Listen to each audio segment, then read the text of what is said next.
let's see. Empoleon, Infernape, awesome Pokebank Pokemon. Not really going to be affected. Well, Empoleon's not going to be very affected by Drought on Charizard because he's got the water. Taking neutral damage to fire. Gengar, which our team is now lacking because we don't have him anymore. Oh, hey, I don't have a Azumarill in my team. What do I have instead? I can't believe that. Crawdont, Meowstic, Nidoking, Crawdont, Meowstic, Nidoking, Diggersby, Scissor. Oh, I was running the wrong overlay the entire time, guys. The entire time.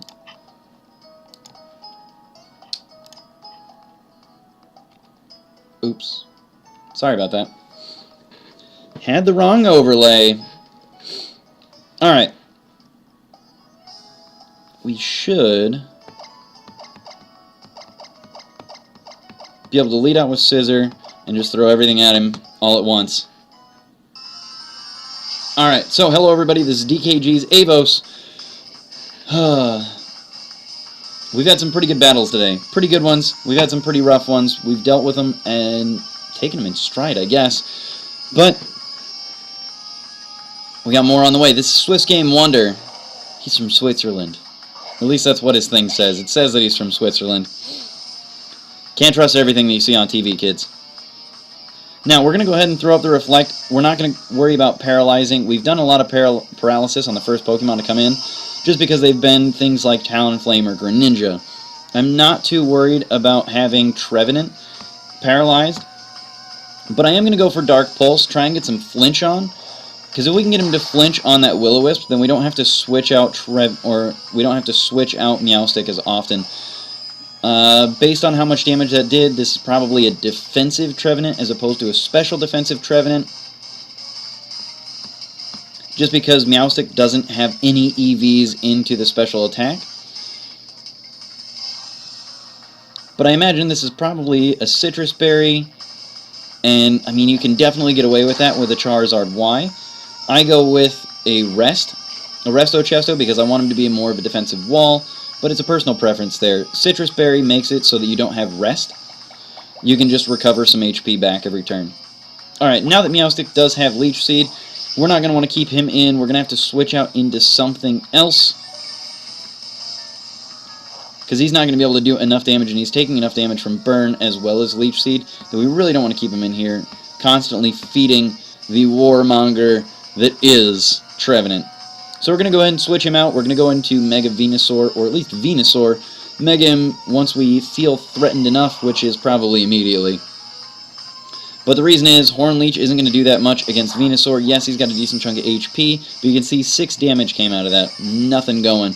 We also have poison moves that'll threaten him out, so we don't have to worry about too much. He did harvest that Citrus Berry, finally. But we are going to go ahead and Mega Evolve, get our own personal wall up. I imagine that Trevenant's going to switch out, and I don't know. Just not seeing any reason to stay in against a Sludge Bomb from Mega Venusaur. And it looks like Gengar is going to switch in, which is unfortunate based on the fact that I was going for Toxic. Because he went for... Because he went for Gengar, he was going to be able to survive that Sludge Bomb, and I'm not going to be able to do anything with Toxic either, so it's really disappointing there. Alright. Now we do have to switch Pokemon out because, well, he's got access to Psychic. If he puts Psychic on, then, yeah, we're good. Predicting a Psychic on Gengar, switching into Crawdont, we're going to be able to do a little bit of damage. I'm going for Aqua Jet here instead of Knockoff, just because if he's got Dazzling Gleam, he's going to do super effective damage against Crawdont. So I want to hit him before he hits me. And I don't have a whole lot that can really absorb fairy moves that I want to deal with. But I don't expect that he's going to stay in against Dark-type Pokemon. Empoleon is going to come out. Alright, we do have our defenses up, if I remember correctly, which is not always 100% accurate. My memory does get a little shady sometime. He should be... I think he's an Aqua Jetter. So I feel like he's going to go for something more physical. So I was going for Superpower.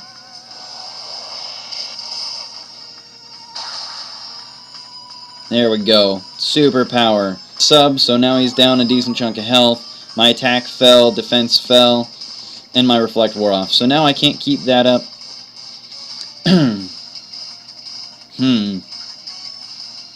Where do I want to go from here?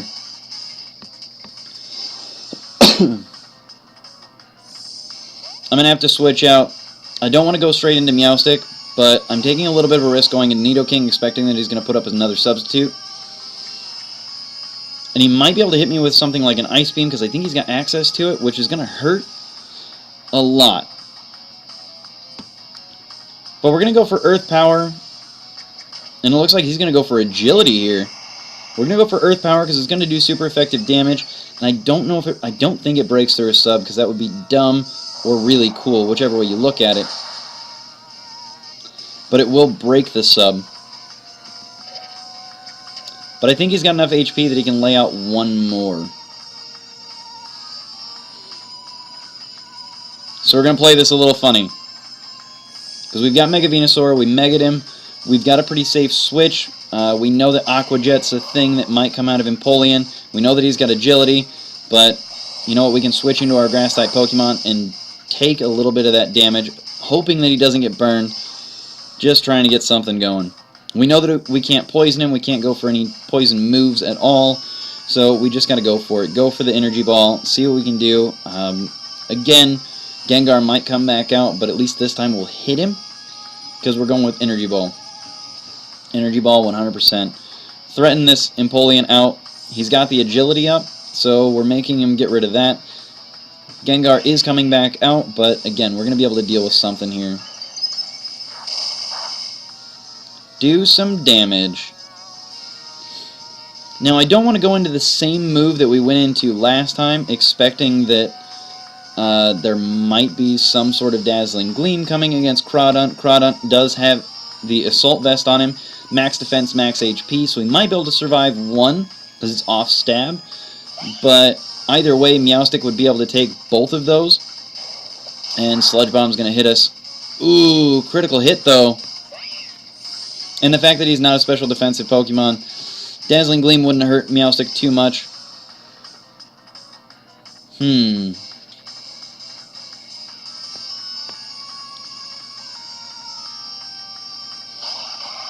Alright, Crawdaunt, what you got for me? Crawdaunt, help me out. I don't know if Gengar is going to be able to stay in. If he does stay in, then I feel like he's probably got Dazzling Gleam. But again, I haven't scouted that out. I know there's Sludge Bomb on there. He picked a good move with Sludge Bomb last time, got that nice switch. But it looks like Energy Ball. Oh, Energy Ball, just as effective. 14 HP. Oh. And the knockoff. Knockoff's going to kill out. Knockoff's going to kill Gengar. We're going to be fine. We got Gengar. Gengar was one of the biggest threats in there, just because he is so powerful. Even with Life Orb damage, he's still going to be powerful no matter what. Crawdaunt still has one move left in him in Aqua Jet, so he's going to be able to do some damage to something. And it looks like Haxorus is going to come out. Now, I really don't want to leave Crawdaunt out against Haxorus, but I may not have a choice. I may just have to go for it. I imagine there's probably a Yachi Berry on this Haxorus. And I feel like we're at a point where some damage is better than no damage. Again, not very effective, but some damage better than no damage. Oh, DD, that's scary though. DD is scary. I'm assuming he can get another DD up just based on that. So I'm going to go for Knockoff. Try and bait him to try and hit us and knock off whatever item's on there. that might be helping him out. So I didn't go for Aqua Jet, trying to knock off whatever item if he went for another DD. Because Aqua Jet really wasn't going to do enough there. Some damage, again, better than no damage, but at some points you've got kind of mixed results there.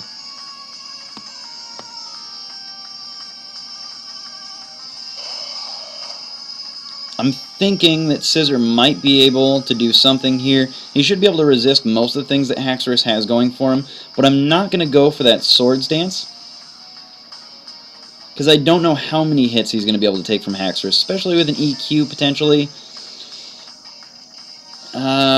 It's a little risky. He might be able to take one EQ because this max attack, max speed, but that max speed doesn't really matter against Haxorus at all. There's just nah. I'm a little worried though. We gotta do damage to this Haxorus straight away though. So whether it's U-turn or bullet punch, it doesn't really matter. We just need to do something to Haxorus. Get some damage in. And we know this can't be focus banded because we already saw him use another move earlier. So I'm not exactly sure what it is, but you can see that Thief with that critical... Oh, there's the Yachi Berry. Nicely done. Not that it's really going to help Scissor out, but Yachi Berry is a really good item for Haxorus that tends to be a little bit frail. His biggest threat is probably an ice move. I want more battle test points. I'm going to have to figure out how to get those. But we did see how much Thief did there. Yes, that was a critical. Yes, that mattered just because we were able to do some bullet punch revenge killing.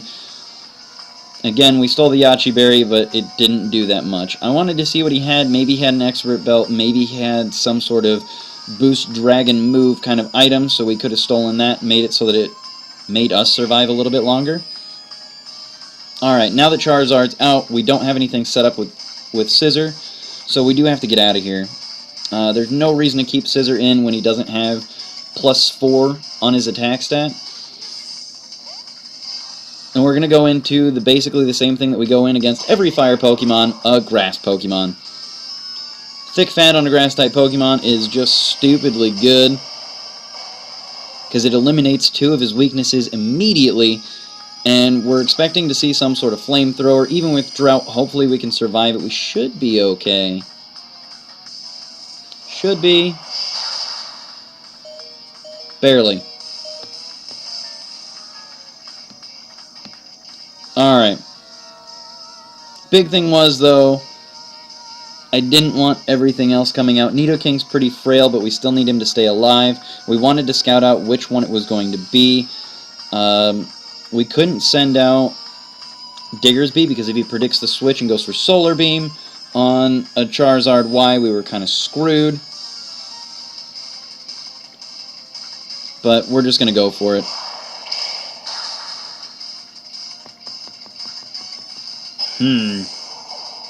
Air Slash for the flinches, as well as super effective damage. Nicely done. Alright, Nidoking. Nidoking should bait some of that Solar Beam, just because I don't expect him to go... I mean, he's a ground-type Pokemon, so Solar Beam might be coming out. It'll be non-stab, but if Flamethrower comes out, then Nidoking actually might be in a little bit of trouble. So let's hope for Solar Beam. A lot of people kind of assume that Solar Beam is going to be the best move on Nidoking, just because he does have that ground typing, and I think most people are aware of that. But if you look at him as just a Poison-type Pokemon, he's not going to have too much resistance on that Fire type. So, Flamethrower +2... Nidoking's in a little bit of trouble. Nidoking's not really going to be able to outspeed. Oh, we didn't quite get him either. Oh, that sucks. Oh, that sucks a lot. Nidoking, you were our only hope on that. What a jerk. I wanted it. Sorry, Nidoking. I believed in you, man. You let me down. You let me down. So now we're going to go out into Diggersby. Diggersby is going to be able to revenge kill this thing unless he switches out to save that drought for a rainy day. Get it? For a rainy day? Because it's funny. It's funny. Laugh. Rainy day, saving drought for a rainy... whatever. You guys don't think my jokes are funny. Or there's stream delay, you know. Now, he could be saving this for a rainy day, but it looks like he's going to try and keep it in, go for that solar beam. But unfortunately, I'm going for quick attack for that revenge kill, try and get him out of here. Sunlight fades right on that turn, so we don't have to worry about any more of that shenanigans. No problems. Trevenant's probably going to be the thing that comes out next. Again, being defensive bulky, he's going to be a good option.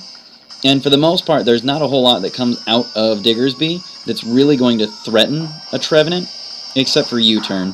U-turn's about the only thing, but he's going to have the Citrus Berry and recover a decent chunk of HP. So what I'm going to go for is basically just a U-turn, U-turn, U-turn, U-turn, U-turn. Or I can go for Thief and try and steal things from him.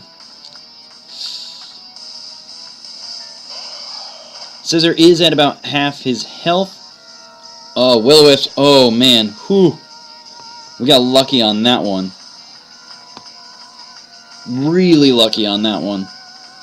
Will-O-Wisp on Scissor is far more dangerous than it would have been on Diggersby, just because Diggersby's got the Lumberry. So we get stupid lucky on that missing. We may not have had the greatest luck today, but we've had Will-O-Wisp miss on more occasions than I've ever seen it miss.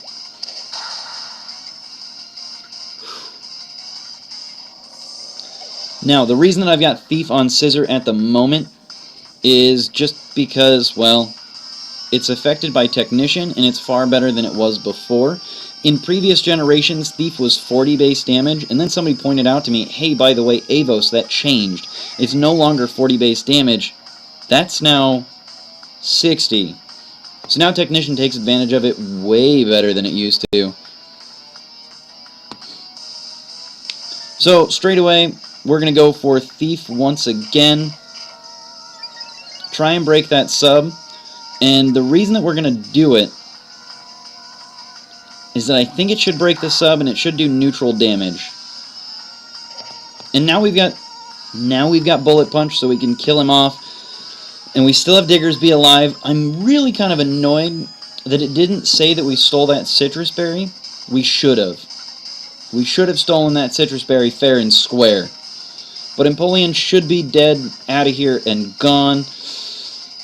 And again, this one was kind of a nail-biter, but I feel like we've kind of brought things back in. It'll be a 2-to-1, but I can't remember what that other one is. But I mean, if it's... oh, what is that other Pokemon? Think, Avos. You got this. Use your mind powers that don't exist. I don't think we cleared out Gengar. Gengar should be what's left. It's not. It's Infernape. This could be a bit of an issue. A big bit of an issue. Oh, no.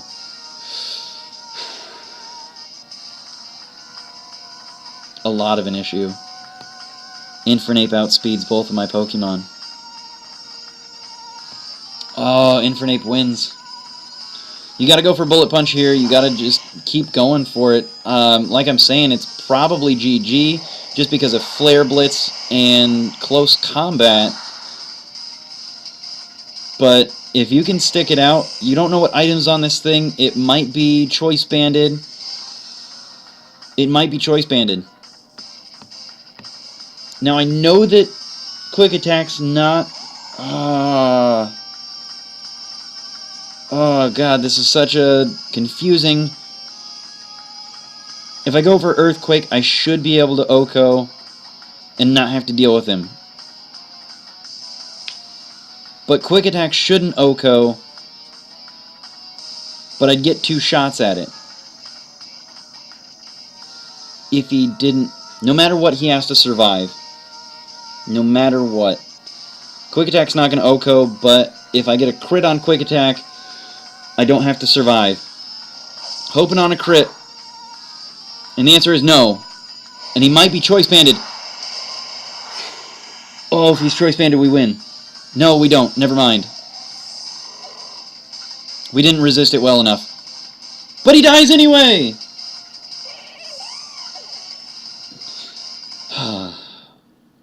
Either way, we still lost, but GG. That's a 0-0 win. I'm okay with that.